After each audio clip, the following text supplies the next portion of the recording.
ये आकाशवाणी रायपुर है। प्रादेशिक समाचार बुलेटिन के साथ मैं शशिकांत यादव।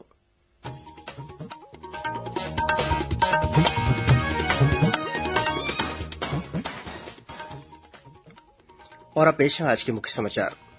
केंद्रीय सड़क परिवहन मंत्री ने रायपुर विशाखापट्टनम और रायपुर दुर्ग बाईपास सहित छत्तीसगढ़ के लिए करीब 20,000 करोड़ रूपये की सड़क परियोजनाओं को मंजूरी दी।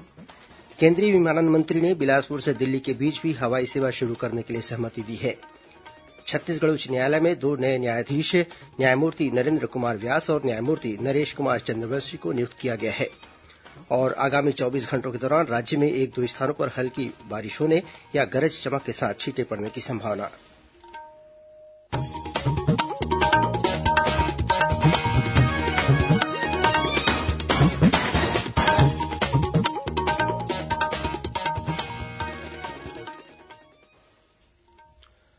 कोरोना महामारी के खिलाफ देश एकजुट होकर लड़ रहा है। आप भी हमारे साथ सुरक्षा और बचाव के 3 आसान एहतियाती उपायों का संकल्प लें। कोविड-19 से बचाव और सुरक्षित रहने के 3 उपाय। मास्क लगाएं, 2 गज दूरी है जरूरी, सुरक्षित दूरी रखें, हाथ और मुंह साफ रखें।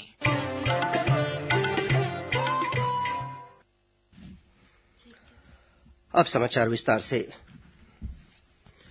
केंद्रीय सड़क परिवहन और राजमार्ग मंत्री नितिन गडकरी ने भारत माला योजना के तहत छत्तीसगढ़ के 3 राजमार्गों को शामिल करने की अनुमति दे दी है। नई दिल्ली प्रवास के दौरान मुख्यमंत्री भूपेश बघेल ने आज श्री गडकरी से मुलाकात की। इस दौरान केंद्रीय मंत्री से मुख्यमंत्री ने प्रदेश के माओवाद प्रभावित और औद्योगिक क्षेत्रों के विकास के लिए सड़क और परिवहन सुविधाओं में विस्तार करने का आग्रह किया। बैठक के बाद केंद्रीय मंत्री श्री गडकरी ने बताया कि छत्तीसगढ़ के लिए करीब 20,000 करोड़ रूपये के सड़क निर्माण कार्यों के लिए उन्होंने अपनी सहमति दे दी है।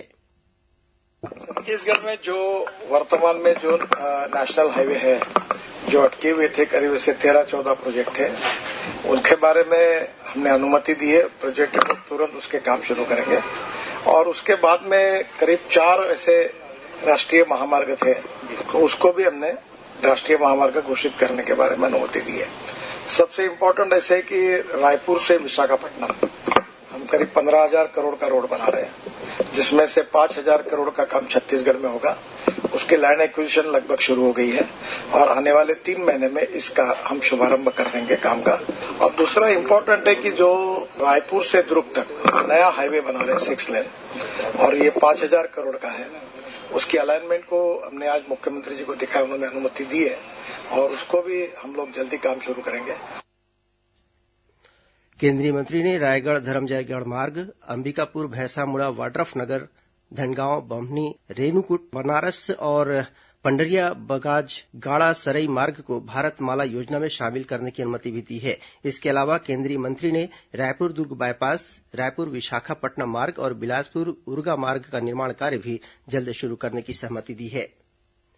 वहीं केंद्रीय विमानन मंत्री हरदीप सिंह पुरी ने बिलासपुर को दिल्ली हवाई सेवा से जोड़ने की घोषणा की है।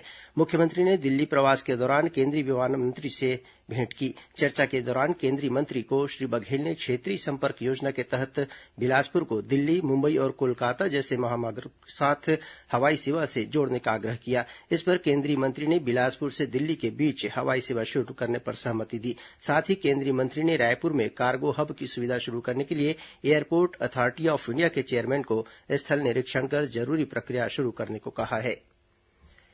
केंद्रीय कृषि मंत्री नरेन्द्र सिंह तोमर ने राज्यसभा में जोर देते हुए कहा है कि प्रधानमंत्री नरेन्द्र मोदी के नेतृत्व में सरकार देश में गांव, गरीब और किसान के विकास के लिए प्रतिबद्ध है।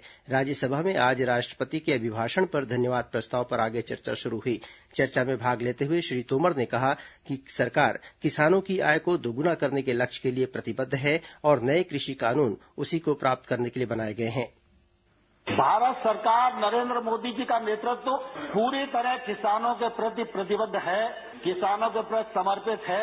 हम लोगों ने लगातार उनको सम्मान देने की कोशिश की है, 12 बार ससम्मान बुलाकर बातचीत की है। हमने जो उनकी भावना के अंतर्गत जिन बिंदुओं को चिन्हित किया जा सकता था उनको भी चिन्हित करके बताया कि आपको यह शंका है कि एपीएमसी खत्म हो जाएगी, तो हम इस पर विचार करते हैं, एपीएमसी खत्म नहीं होगी। हमने एक के बाद एक उनको प्रस्ताव देने का भी प्रयत्न किया, लेकिन मैंने साथ में ये भी कहा कि अगर भारत सरकार किसी भी संशोधन के लिए तैयार है, इसके मायने ये नहीं लगाना चाहिए कि किसान कानून में कोई गलती है, लेकिन किसान आंदोलन पर है, पूरे एक राज्य में गलतफहमी का शिकार हैं लोग। दूसरी ओर अखिल भारतीय कांग्रेस कमेटी किसान संगठन सहित कई अन्य संगठनों के आह्वान पर किसान आंदोलन के समर्थन में कल छत्तीसगढ़ सहित देश के अनेक भागों में प्रदर्शन किए जाएंगे।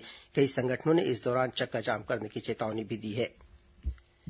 केंद्रीय इस्पात राज्यमंत्री फग्गन सिंह कुलस्ते ने कहा है कि घरेलू बाजार को बढ़ावा देने और स्थानीय लोगों को रोजगार के अवसर देने के लिए केंद्र सरकार ने केंद्रीय बजट में कई प्रावधान किए हैं। यह बात केंद्रीय राज्यमंत्री ने कल भिलाई प्रवास के दौरान संवाददाताओं से चर्चा करते हुए कही। उन्होंने कहा कि आत्मनिर्भरता को प्राथमिकता देते हुए काम किए जा रहे हैं। हेल्थ सेक्टर को भी बढ़ाए हैं, एमएसएमई को है, जितने भी उद्योग धंधे हैं उनको भी हम मदद करने का ऐसा इसके अंदर प्रोविजन किए हैं। और हमने day to day daily MSME के जितने भी पेमेंट्स हैं और ग्लोबल टेंडर्स जो होते थे उसको भी हमने 200 करोड़ रुपए तक के अब भारत के लोगों के लिए हमने खुला किया है। अभी तक दुनिया के लोग आते थे, उसको हमने ग्लोबल टेंडर को भी हम एक सैटेलाइट किया है, और ताकि जो स्थानीय बाजार है उसको हम और कैसे प्रभावित कर सकते हैं, लोकल लोगों को काम मिल सकता है, स्थानीय वस्तुओं के लिए ज्यादा से ज्यादा हम इस क्षेत्र को बढ़ा रहे हैं ताकि लोकल लोगों को काम मिल सके। ये इस प्रकार का सारा प्रोविजन इसमें किया गया और इसी कारण से आत्मनिर्भर भारत की जो कल्पना प्रधानमंत्री जी ने किया उसके मूल कारण यही है कि स्थानीय लोगों को अवसर देना। एक अन्य सवाल के जवाब में श्री कुलस्ते ने बताया कि कोरोना महामारी के दौरान जब सभी उद्योगों पर बुरा असर पड़ा था उस समय भी इस्पात के क्षेत्र में काम जारी रहा। उन्होंने कहा कि कुछ घाटा जरूर हुआ, लेकिन अब इस्पात क्षेत्र के कामकाज में काफी तेजी आई है। छत्तीसगढ़ उच्च न्यायालय को 2 नए न्यायाधीश मिले हैं। उच्चतम न्यायालय की कल हुई कॉलेजियम की बैठक में यह फैसला लिया गया। न्यायमूर्ति नरेन्द्र कुमार व्यास और न्यायमूर्ति नरेश कुमार चंद्रवंशी को छत्तीसगढ़ के उच्च न्यायालय का न्यायाधीश नियुक्त किया गया है। न्यायाधीश श्री चंद्रवंशी वर्तमान में राज्य के विधि विभाग में प्रमुख सचिव के रूप में पदस्थ हैं। वहीं न्यायमूर्ति श्री व्यास वरिष्ठ अधिवक्ता हैं और सॉलिसिटर जनरल भी रह चुके हैं।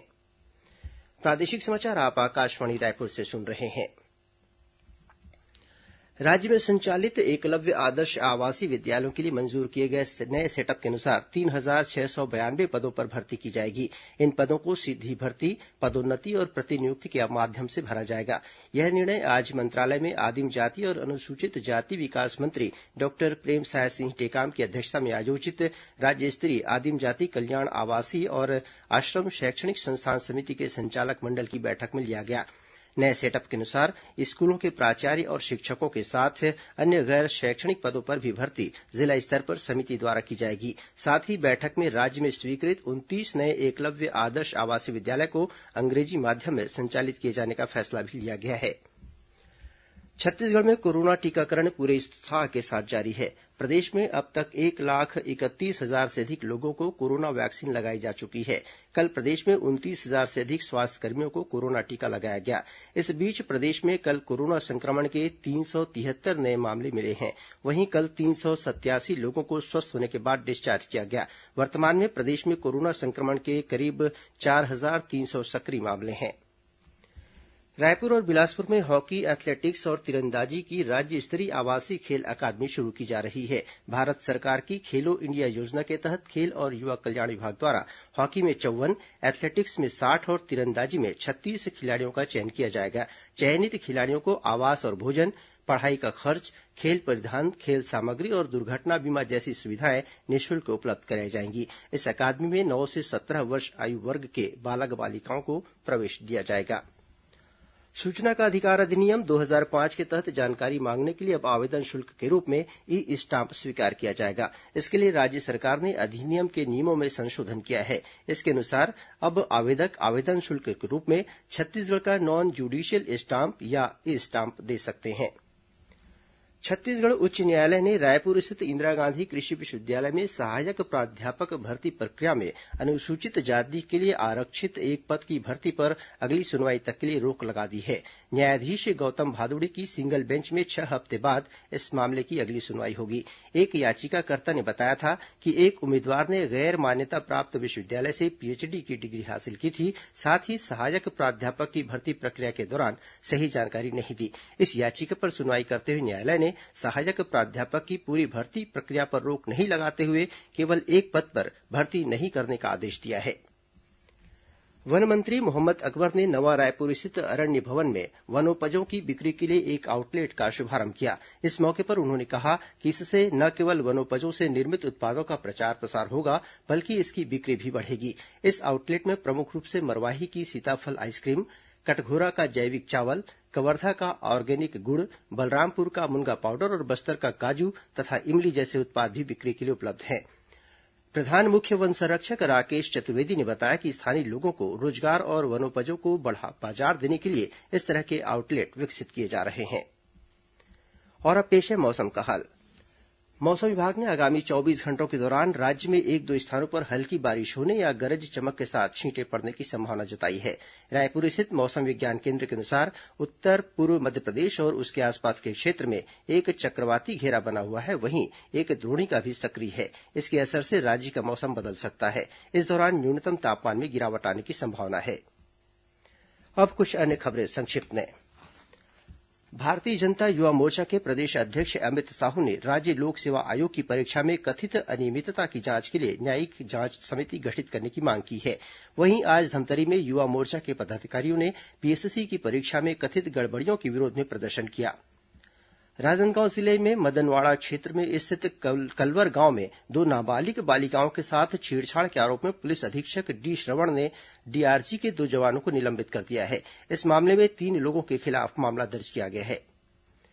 रायपुर जिला कलेक्टर डॉक्टर एस भारतीदासन ने बिरगांव नगर पालिका निगम के प्रशासक का पदभार ग्रहण कर लिया है। प्रधानमंत्री रोजगार सृजन कार्यक्रम और मुख्यमंत्री युवा स्वरोजगार योजना के लिए 15 फरवरी तक आवेदन आमंत्रित किए गए हैं। आवेदक रायपुर स्थित जिला व्यापार और उद्योग केन्द्र में आवेदन जमा कर सकते हैं। विभाग की ओर से युवाओं को आवेदन जमा करने के नाम पर होने वाली ठगी से सावधान रहने की अपील की गई है। छत्तीसगढ़ लोक सेवा आयोग द्वारा आयोजित राज्य सेवा प्रारंभिक परीक्षा 14 फरवरी को आयोजित की जाएगी। इस परीक्षा के लिए रायपुर शहर में 69 केन्द्र बनाए गए हैं। और मुख्यमंत्री हाट बाजार क्लिनिक योजना के तहत कांकेर जिले को दिए गए 8 एम्बुलेंस के माध्यम से बीते 1 हफ्ते के दौरान 400 मरीजों का इलाज किया गया। अंत में मुख्य समाचार एक बार फिर। केंद्रीय सड़क परिवहन मंत्री ने रायपुर विशाखापट्नम और रायपुर दुर्ग बाईपास सहित छत्तीसगढ़ के लिए करीब 20,000 करोड़ रूपये की सड़क परियोजनाओं को मंजूरी दी। केंद्रीय विमानन मंत्री ने बिलासपुर से दिल्ली के बीच भी हवाई सेवा शुरू करने के लिए सहमति दी है। छत्तीसगढ़ उच्च न्यायालय में 2 नए न्यायाधीश न्यायमूर्ति नरेन्द्र कुमार व्यास और न्यायमूर्ति नरेश कुमार चंद्रवंशी को नियुक्त किया गया है। और आगामी 24 घंटों के दौरान राज्य में 1-2 स्थानों पर हल्की बारिश होने या गरज चमक के साथ छींटे पड़ने की संभावना। इसी के साथ प्रादेशिक समाचार बुलेटिन समाप्त हुआ। नमस्कार।